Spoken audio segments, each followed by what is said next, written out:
Welcome back my friends. एक और video हम आपके लिए लेके आए हैं। आज जो हमने वीडियो टॉपिक जो हमने चूज किया है वो है इवोल्यूशन ऑफ ह्यूमंस के रिलेटेड। इवोल्यूशन हमारा एक टॉपिक है और उसी इवोल्यूशन के चैप्टर में हमने लास्ट वाला टॉपिक जो है ह्यूमन इवोल्यूशन, उससे रिलेटेड हमने एक टॉपिक इधर आज आपके लिए लेके आए। और आज इस टॉपिक में आपको क्या मिलेगा? Features of human ancestors. जो ह्यूमंस का इवोल्यूशन आ गया, ऑलरेडी हमने इस पे एक वीडियो दिया वाला है। और ह्यूमन के इवोल्यूशन के लिए हमने एक फॉर्मूला भी दिया है, that is please do remember Apple has high nutrition for humans. ये ऑलरेडी हमने आपको दिया वाला है। अब ये जो एंसेस्टर्स है ह्यूमंस के, इनमें हमें क्या क्या फीचर्स मिलेंगे। स्टार्ट करते हैं ड्रायोपिथिकस से। अगर हम इसका इवोल्यूशन देखेंगे 15 माया में, 15 मिलियन ईयर्स एगो इसका यहाँ पे इवोल्यूशन हो गया और ये इवॉल्व हो गया पैरापेथिकस से, जो कि इसका एंसेस्टर था। और इस ड्रायोपेथिकस में अगर हम देखेंगे ये मोर एप लाइक था, यानी कि एप्स अगर हम देखेंगे यहाँ पे हमें चिंपैंजीज, गोरिल्ला, ओरेंगुटन, अगर इसका हम सिमिलरिटी देखेंगे तो ये इन एप्स के जैसे था, लाइक चिंपैंजीज के जैसे इसकी सिमिलरिटी थी। इसके बाद अगर हम देखेंगे रामापिथिकस आया, जो कि इससे पहले देखेंगे हम तो ये एप लाइक ज्यादा था, तो यहाँ पे अगर हम देखेंगे ये मैन लाइक ज्यादा है, यानी कि ह्यूमंस के ही जैसे दिख रहा था। रामापिथिकस के बाद ऑस्ट्रेलोपिथिकस है 3.4 माया में। पहले हमने देखा 15 माया, अब ये 3.4 मिलियन ईयर्स अगर हम देखेंगे हमें ऑस्ट्रेलोपिथिकस मिला था, ये वाला एंसेस्टर मिला था। और ये इसकी जो हाइट थी ओनली 4 फीट टॉल इसकी हाइट थी।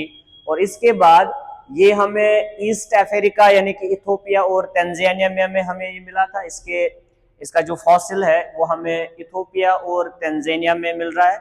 और इसमें हमें बाइपेडल लोकोमोशन, याद रखो अभी तक ये क्वाड्रिपेडल था, ये 4 लिम्स यूज करता था, अब ये इधर से बाइपेडल लोकोमोशन यूज कर रहा है, यानी कि इसका मतलब ये इरेक्ट हो गया। इसमें खाली अभी 2 ही लिम्स यूज हो रहे लोकोमोशन के लिए। क्रेनियल कैपेसिटी की बात करेंगे तो इसमें 500 क्रेनियल कैपेसिटी थी। इसका जो क्रेनियम था उसका अगर हम साइज देखेंगे सीसीज में हम मेजर करते हैं। इसके बाद अगर हम देखेंगे ऑस्ट्रेलोपिथेकस के बाद होमो हैबिलिस आया। होमो हैबिलिस के क्या क्या फीचर्स थे? नंबर फर्स्ट, ये अभी तक मीट नहीं खा रहा था, यानी कि नॉन वेज पे भी शिफ्ट नहीं हुआ है। नंबर सेकंड, ये टूल मेकर था, इसने टूल्स का बनाना स्टार्ट किया, जो कि उस टाइम पे स्टोन के ही टूल्स बनाए जाते थे, तो इसने वो स्टार्ट किया। उसके बाद देखेंगे फर्स्ट होमोनिड था। होमोनिड अगर हम देखेंगे ये ह्यूमन की डायरेक्शन में जा रहा है, तो यहाँ पे ये फर्स्ट होमोनिड हमें मिला। इसके अपने अपने फीचर्स है होमोनिड के अंडर, अलग से वीडियो में दिया वाला है वो। इसके बाद इसमें देखेंगे ये फर्स्ट यहाँ पे फर्स्ट ह्यूमन लाइक था, ये हमें बिल्कुल ह्यूमंस के जैसे मिल रहा था। इसका अपीयरेंस, इसका बॉडी का शेप, स्ट्रक्चर बिल्कुल ह्यूमंस के जैसे था। और 650 to 800 सीसी की इसकी क्रेनियल कैपेसिटी थी। होमो हैबिलिस के बाद हम होमो इरेक्टस देखेंगे। ये फर्स्ट ईट मीटर था, फर्स्ट टाइम इसने वेज से नॉन वेज पे शिफ्ट किया। 1.5 मिलियन ईयर्स में हमने इसका यानी कि इसकी जो एंसेस्ट्री है वो 1.5 मिलियन ईयर्स एगो की है। और इसके बाद अगर हम देखेंगे ये फर्स्ट यहाँ पे ह्यूमन एंसेस्टर था जिसने अफ्रीका को छोड़ दिया, क्योंकि आपको पता है कि अफ्रीका से ही ह्यूमंस का इवोल्यूशन हुआ, तो इसने फर्स्ट टाइम अफ्रीका छोड़ के ये 2 जगहों पे शिफ्ट हो गया।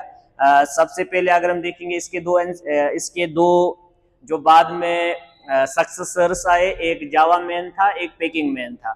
जावा मैन हम उस वाले होमो इरेक्टस को बोलते हैं जो कि अफ्रीका छोड़ने के बाद इंडोनेशिया में सेटल हुआ।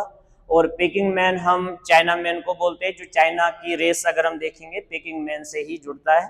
और पेकिंग मैन और जावा मैन दोनों इधर से होमो इरेक्टस से बिलोंग करते हैं। और इसमें अगर हम देखेंगे दोनों की क्रेनियल कैपेसिटी 900 सीसी की थी। आगे बढ़ेंगे, होमो इरेक्टस अगर हम देखेंगे, इसके बाद यहाँ पे एक निंदरथल मैन था और इसके बाद इधर क्रो-मैग्नोन मैन आया। दोनों पैरेलल में चल रहे थे। एक अर्ली यूरोपियन मैन था और एक अगर हम देखेंगे इसका फॉसिल हमें निंदरथल वैली, एक जर्मनी की वैली है, इसमें इसका फॉसिल हमें मिला था। और इसमें अगर हम देखेंगे ये फर्स्ट मैन था जिसने अपनी बॉडी को प्रोटेक्ट किया हाइड से, जब चूंकि ऑलरेडी इसने नॉन वेज पे शिफ्ट किया है, तो इस नॉन वेज का जब ये इनको किल करता था, उसके जो हाइड्स मिलते थे, जो खाल मिलती थी, बाहर की स्किन मिलती थी, उससे अपने बॉडी को प्रोटेक्ट करता था। इसकी क्रेनियल कैपेसिटी की बात करेंगे तो 1400 सीसी इसकी क्रेनियल कैपेसिटी है। और अगर हम देखेंगे, ये फर्स्ट ऐसा ह्यूमन एंसेस्टर था जिसने ह्यूमंस को यानी कि उनको मरने के बाद उनको दफन किया जाता था, ब्यूरी करता था उनकी बॉडी को, यानी कि उसको सॉइल के अंदर डाल देता था। इसके बाद अगर हम देखेंगे, ये हमें मिलता था ईस्ट एंड सेंट्रल एशिया में। ईस्ट एंड सेंट्रल एशिया में हमें इस ये वाला एंसेस्टर ह्यूमनस का मिला था। और एट द सेम टाइम अगर हम क्रो-मैग्नॉन मैन देखेंगे, यहाँ में अर्ली यूरोपियन मैन इसको हम बोलते थे, यूरोप के अंदर ये वाला एंसेस्टर हमें मिला था। और इसमें अगर हम देखेंगे, होमो सेपियंस बाद में आ गया, जो कि डिफरेंट रेसेस में बाद में डिवाइड हो गया। कोई अगर हम ह्यूमन सेपियंस की बात करेंगे, इसने भी जब यहाँ पे डिफरेंट जगहों पर ये ट्रैवल इसने किया, तो डिफरेंट रेसेस इसने डेवलप किए। और इसी होमो सेपियंस अगर हम देखेंगे, आज हमें जो ह्यूमन मिलता है, that belongs to homo sapiens. और इसमें अगर हम देखेंगे, ये हमें आइस एज के दौरान ये होमो सेपियंस इवॉल्व हुआ था। 75,000 टू 10,000 ईयर्स तक इसका इवोल्यूशन चला। सेम अगर हम देखेंगे, इसके बाद अगर हम यहाँ पे एग्रीकल्चर की बात करेंगे, एग्रीकल्चर फिर 10,000 ईयर्स के ही आसपास डेवलप हुआ। और प्री हिस्टोरिक केव आर्ट, यानी कि जो केव्स बनाए जाते थे, उसका जो आर्ट था, वो 1800 ईयर्स के आसपास डेवलप हुआ। और यहाँ पे इंडिया में एक एग्जांपल है इस प्री हिस्टोरिक केव आर्ट का, दैट इज भीमबेटका एक जगह है जिसमें रॉक शेल्टर हमें मिलता है। रायसेन डिस्ट्रिक्ट एमपी में, मध्य प्रदेश में अगर हम देखेंगे, रायसेन डिस्ट्रिक्ट में हमें रॉक शेल्टर के ही केव्स हमें मिलते हैं, जो कि भीमबेटका में हमें मिलता है। और ये एक एग्जांपल है इधर प्री हिस्टोरिक केव आर्ट का। तो ये हमारे पास फीचर्स बन गए डिफरेंट ह्यूमन एंसेस्टर्स के। That is all for this video. Thank you.